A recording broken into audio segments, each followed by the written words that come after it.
Hi all, எல்லாரும் எப்படி இருக்கீங்க? இன்னைக்கு தீபாவளி சீரீஸில் ரெண்டாவது பலகாரம் பார்க்க போகிறோம். நேற்று ரிப்பன் பக்கோடா போட்டிருந்தேன்.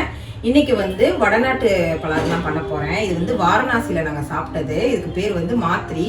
ரொம்பவே டேஸ்ட்டாக இருந்தது. நாங்கள் காலையில் போய் இறங்குனதுமே டீக்கு அந்த ஊரில் எல்லாருமே இதை ஸ்நாக்ஸாக வச்சுக்கிறாங்க. ஸோ அதை உங்களோட ஷேர் பண்ணணும்னு நினச்சேன். இன்னைக்கு அந்த பலகாரம் தான் நம்ம பண்ண போகிறோம். அதுக்கு என்ன தேவையான பொருள்ன்றதை பார்த்துடலாம்.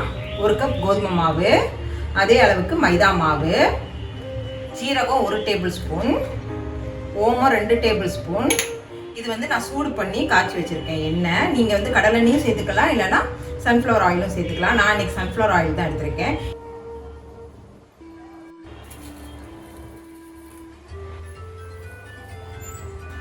தேவையான அளவு உப்பு சேர்த்துக்கலாம். இதை எல்லாத்தையும் ஃபஸ்ட் நல்லா கலந்து விட்டுறலாம். நீங்கள் இதை வெறும் கோதுமையிலையும் செய்யலாம், அதுவும் டேஸ்ட் நல்லா தான் இருக்கும். மைதா போட்டிங்கன்னா அது ஒரு விதமான டேஸ்ட்டாக இருக்கும். இப்போ இது கூட நான் ஒரு 2 டேபிள் ஸ்பூன் அளவுக்கு சர்க்கரை சேர்க்குறேன். இது ஆப்ஷனல் தான். எண்ணெய் சேர்த்துட்டு நல்லா மிக்ஸ் பண்ணிக்கலாம்.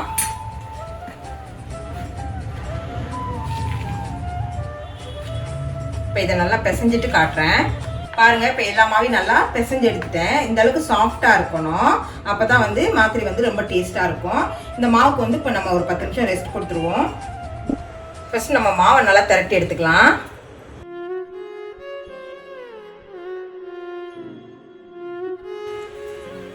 இந்த அளவுக்கு தின்னாக இருந்தால் போதும். நான் இப்போ இதில் தான் ரவுண்ட் பண்ண போகிறேன். உங்களுக்கு இதோட பெருசாக வேணாலும் பெருசாக ரவுண்ட் பண்ணிக்கோங்க. பட் இதோட சின்னதாக போட்டிங்கன்னா நல்லா இருக்காது. இந்த ஓரங்களில் விட்டுட்டு நடுப்பகுதியாக பார்த்து ரவுண்ட் பண்ணி எடுத்துக்கலாம்.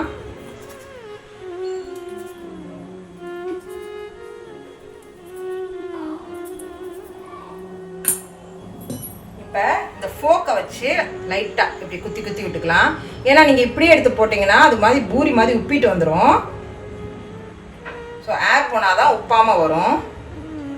பாருங்கள், இப்போ நான் ஒரு பேட்ச் ரெடி பண்ணி வச்சுருக்கேன். இப்போ இதை நான் பொரிச்சு எடுக்க போகிறேன். எண்ணெய் ரொம்ப காய வேண்டாம், மிதமான சூட்லேயே இருக்கட்டும்.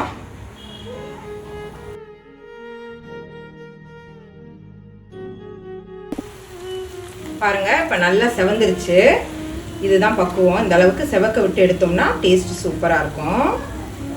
அவ்வளோதான், சூப்பரான வாரணாசி ஸ்நாக்ஸ் மாத்திரை ரெடி ஆயிடுச்சு. இதை சாப்பிட்றதுக்கு நீங்கள் வாரணாசி போகணுன்னு அவசியம் இல்லை. வீட்டிலே நீங்கள் ஈஸியாக பண்ணிடலாம். நீங்களும் இதை வீட்டில் செஞ்சு பார்த்துட்டு கமெண்ட்டில் சொல்லுங்கள் எப்படி வந்துச்சுன்னு. அடுத்து ஒரு தீபாவளி சீரீஸ் ரெசிபியில் உங்களை சந்திக்கிறேன். பாய்.